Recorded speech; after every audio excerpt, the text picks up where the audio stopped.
Hey, what's going on, Headliner Nation? Welcome back to the Fantasy Headliners. Kyle coming to you from the Draft.com studios, talking about quarterbacks for Week 4. Who should we start? Who should we sit? And as always, to kick off the show, going to be transparent with you and talk about our outcomes from last week. Now, if you watched the tight end video, which already came out earlier today, you might know that I have some good news for you, but once again, a little bit of bad news. Let's cover that bad news here real quick. Unfortunately, last week didn't do great with the start and sit for quarterbacks. 59% need to be much better. We like to be up around that 70% mark. Don't worry though, ladies and gentlemen, we're going to get better here in week 4. But the good news is, now, I mentioned this earlier, I am a certified ranker over on Fantasy Pros, and as of right now, I'm 50th overall out of about 150 certified rankers. But the good news is the two positions that I spend the most time here on the Fantasy Headliners, I am doing very well. And so fourth overall for tight ends, 24th overall for quarterbacks. Slipped just a little bit. I went from 21 to 24 this past week, but that's all right. Like I said, we're going to bounce back, and still overall for the season in terms of rankings, doing very, very well. Now, with all that being said, got that out of the way, we're going to jump into this. Number one, it's like 2 o'clock in the morning right now while I am recording this video, so I want to get this done so I can get just a little bit of sleep tonight. But number 2, Thursday Night Football is going to kick off here pretty soon. This video is dropping on Thursday afternoon, so we need to get you as much information as possible before that happens. So I'm going to do my best impression of Jake, and I'm going to fly through this, get you all the information that you need to make your decision on quarterbacks this week. Ladies and gentlemen, let it rip. Quarterbacks, Week 4. All right, ladies and gentlemen, here we go. Let's kick it off. Philadelphia at Green Bay. And I got Carson Wentz listed as a sit this week. But Aaron Rodgers, we're going to go ahead and start him, which you might be a little confused about that. Obviously, Aaron Rodgers hasn't been great this year so far. Carson Wentz has been very good. He's a top 10 quarterback right now. But I think we might see a little bit of a flip of the narrative here in Week 4. The Eagles are giving up the 10th most points per game to opposing quarterbacks right now, while Green Bay is giving up only 7.38 points per game. That is second fewest in the league. Thursday night games can be messy. Carson Wentz is on the road. He has a tough matchup. I just think there's some things stacked up against Carson Wentz. A very deflating loss last week. Now, it was not Wentz's fault. I am not blaming the loss against the Lions on Wentz last week. They had multiple times to win that game. It was not Carson Wentz's fault. I still like Carson Wentz a lot. I do not hate him by any means. However, with this type of a matchup, Thursday night on the road, tough environment, tough defense, I think we're going to see him and this offense struggle quite a bit on Thursday Night Football. We'll see what happens. I'm taking a little bit of a walk out on the plank with this call of Carson Wentz being a sit. Philly fans, don't hate me too much. It's just 1 week. I'm sure we'll get him back in the lineup very soon. But I think there's much more upside for several players this week than there is with Carson Wentz. All right, for this matchup, we're going to go ahead and put both Mariota and Matt Ryan in our lineup this week. Now, Tennessee's giving up 14.57 points per game. That is 10th fewest in the league. However, at home, Matt Ryan has done just enough this year. I know there's a lot of people that have been frustrated with him, but he is the quarterback 7 right now. He's averaging 22.1 points per game. Again, at home, I think this is one where maybe they start off a little bit slow, kind of like what we saw last week with Matt Ryan, and then towards the end he starts to pick up. That's what seems kind of been the thing with Matt Ryan. He starts off a little bit slow, and then he gets rolling as the game goes on. We could end up seeing that again. Now, Mariota, this could be a stretch. This could be a little bit of a stretch. Might just barely get to that 18 points needed, but Atlanta is giving up 17.87 points per game to opposing quarterbacks right now, so the opportunity is there. And like I said, if Matt Ryan can keep this offense going and they play well, Tennessee might have to throw the ball a little bit more than they want to. Could build up a little bit for Mariota. Definitely think that we see some offense. Not a whole lot. This isn't going to be a shootout or anything like that. But I think we're going to see more than enough points for both of these quarterbacks to consider them a start for this week. All right, so this one might be shocking for you. And again, ladies and gentlemen, there's a little bit, there's some method to my madness this week. I know maybe the first few picks here to start this video have got you a little bit confused, but that's all right. Like I said, that's why I showed you those rankings at the beginning of the video, so you know that at least so far this season, I've done pretty well with these rankings. However, let me go ahead and explain this one a little bit more. Now, I think this game is going to end up being a very tough, defensive-minded game. Yes, these two offenses can score points. However, these are two of the better defenses in the league right now. New England's only giving up 3.9 points per game to opposing quarterbacks. That is excellent. That is crazy excellent. That's the fewest in the National Football League. Buffalo isn't doing that bad either. They're only giving up 13.09 points per game to opposing quarterbacks. Fifth fewest in the National Football League. I definitely think that this is going to be a defensive battle. We're going to see the defenses win this day. It's going to be about who makes the least amount of mistakes. This isn't a video for me to call who's going to win the game. I'm just saying in terms of the quarterbacks here, I think this is going to be the whoever makes the least amount of mistakes and which run game is able to wear down the other team the most and be able to break off one of those big runs. Also going to be in terms of the kicking game. I think both of these quarterbacks are going to struggle. I think we see some interceptions. I think we see some tough play. This is going to be a really fun game to watch. I'm excited to watch this game. Might not be the best quarterback play in the world. So I would try to find, for this week anyway, some guys with some more upside. Patrick Mahomes is currently on pace for something like 6,000 yards and 58 touchdowns. So he's actually on pace for a better season than what he had last year. So those regression candidates, it's not happening, folks. You do not sit Patrick Mahomes for any reason, shape, or form. So we're going to put him right here. He is in the start column as always. Now with Matthew Stafford, we had him as a start last week. We're going to put him back there. Detroit is going to have to play catch up this entire game. There's no doubt about it. Both of these teams are giving up more than 18 points per game to opposing quarterbacks. Stafford is going to have to throw. He's going to have to throw often. And this isn't a defense that really is going to be the ball hawking defense. It's going to be taking away a lot of those opportunities with potential interceptions. There is an opportunity for Matthew Stafford to have a really good day here. Marvin Jones performed very well last week. TJ Hawkinson, talked about him in the start-sit video. Plenty of weapons there to get things going. Do I think Detroit keeps up with Kansas City? No, they're not going to keep up with Kansas City, but Stafford will play more than well enough to be a start for this week. Well, in Indianapolis, we are going to list both of these quarterbacks as a start this week. I think both of them can end up getting to 18 points to make them a start and a hit this week for us. Now, with Jacoby Brissett, Oakland is giving up over 19 points per game. They're giving up the 9th most points per game to opposing quarterbacks right now. And the thing with Jacoby Brissett is he hasn't thrown for a ton of yards yet. He had a good game last week, but the 2 weeks before that didn't throw for a ton of yards. However, his touchdown interception ratio right now is 7-1. So he's been taking care of the ball. So not only has he been taking care of the ball, which will give him a very safe floor, but he gets a good matchup this week, which gives him a nice ceiling as well. So definitely a guy that I'm going to be starting this week. Derek Carr, initially I had him as a sit. However, I did end up moving him back to the start column. The Colts are giving up 19.91 points per game to opposing quarterbacks right now, 7th most in the National Football League. If Jacoby Brissett plays as well as I think he's going to play, and as well as his Colts offense is going to play, then Derek Carr is 100% absolutely going to have to throw it quite a bit. The thing will be, can he take care of the ball? If he can limit the interceptions, he can get to those 18 points, and he'll be a start this week.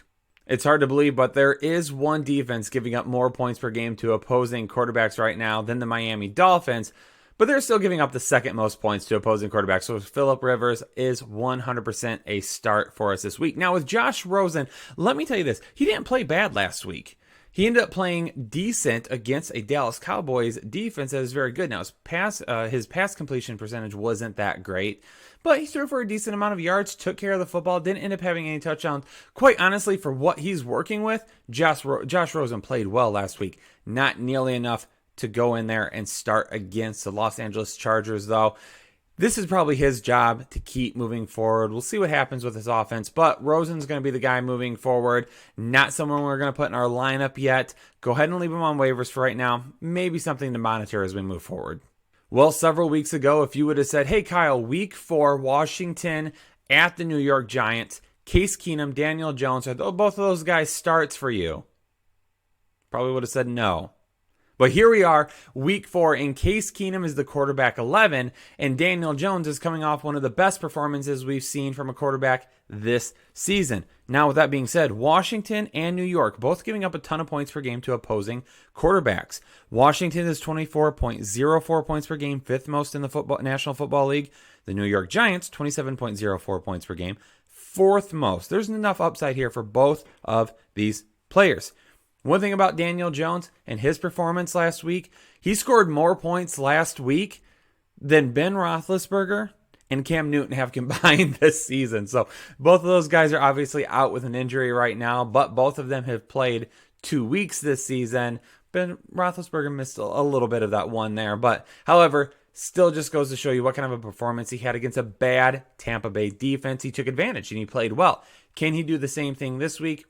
Highly probable. Daniel Jones has a lot of upside, especially if he's going to continue to add some rushing yards and rushing touchdowns on the ground. If you have him, he's a pretty good start this week.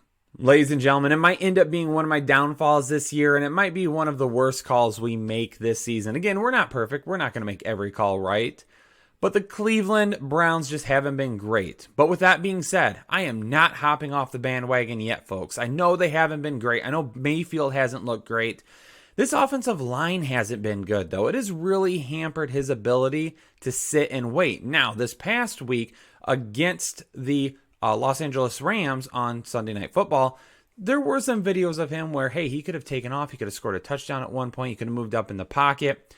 But he's got happy feet right now. And that's just a quarterback that he's always been. He's got to control that. And he's going to. He's a smart kid. He's a smart quarterback. This offense is going to turn it around. Don't worry. And I don't want to get caught not having a piece of that. So Baker Mayfield is going to continue to be a start for me.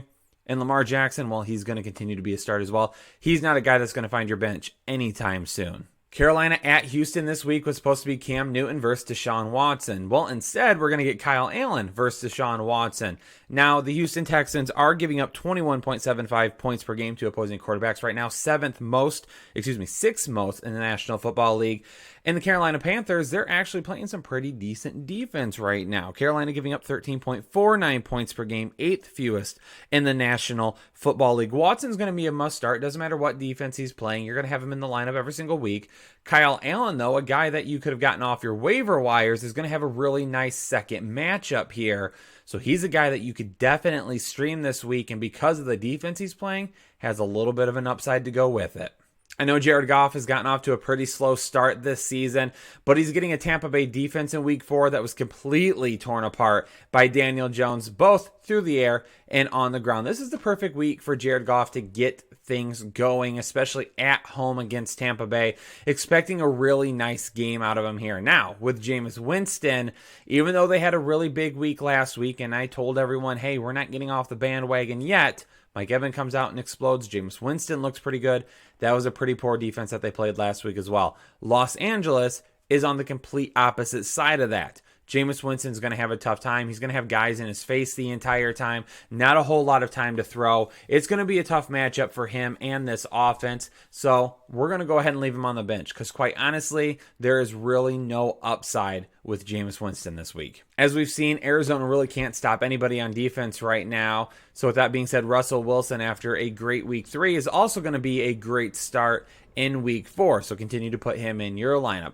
Now with Kyler Murray, I'm getting a lot of questions about Kyler Murray. Now, he had 2 really good games to start the year and kind of fell back down to earth a little bit. First 2 games of the year threw for over 300 yards both times. Now, he didn't come close to reaching that in week 3. However, he added quite a few yards on the ground, finally using his legs and providing some of that upside that we needed from adding the rushing points on the ground. So Kyler Murray is tapping into all of that potential a little bit right now, and we're going to continue to deploy him as such. Right now, he's the quarterback 10. He's the quarterback 10 right now, so he's a QB1. You don't sit QB1s. You continue to put them in your lineup. That's what we're going to do with Kyler Murray this week. We should expect some of the same that we've seen so far. Maybe this time he'll put it together and have a nice game through the air and on the ground. I'm going to be honest with you. With the exception of Dalvin Cook, I'm really staying as far away from this game as humanly possible on Sunday. It doesn't really matter who is in this game. I'm trying to sit every single person. We're doing the same thing with Kirk Cousins and Mitchell Trubisky here. Right now, these two have not been playing well. Okay, I was very high on Cousins coming into the season. That hasn't come to fruition. Wasn't high on Trubisky at all. That's been about what I thought. Kirk Cousins right now is the quarterback 24, averaging 12.6 points per game, and Mitchell Trubisky is the quarterback 26, averaging 11.7 points per game. Both of these defenses are giving up less than 17 points per game to opposing quarterbacks. This is not a good matchup for either of these two quarterbacks. Neither of them should be sniffing your lineup, should be anywhere near a lineup of yours, unless it's like a 32-team league and you don't have any other quarterbacks. Then maybe put them in. But this week, find anybody that you can to stream, play your backup quarterback. It doesn't matter. Just don't play these two.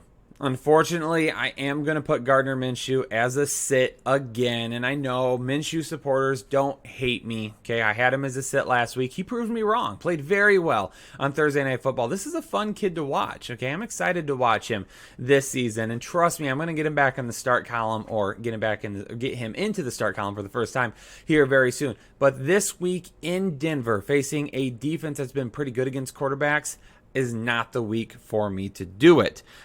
Denver is giving up the fourth fewest points per game to opposing quarterbacks right now, 11.15. Again, on the road, good defense in this atmosphere.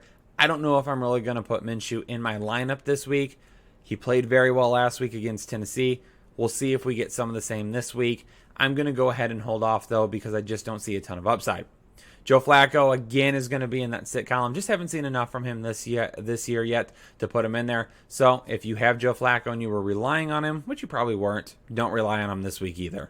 Sunday Night Football, and I mentioned it a little bit ago that there was a surprise that there was actually a team giving up more points per game to opposing quarterbacks than the Miami Dolphins.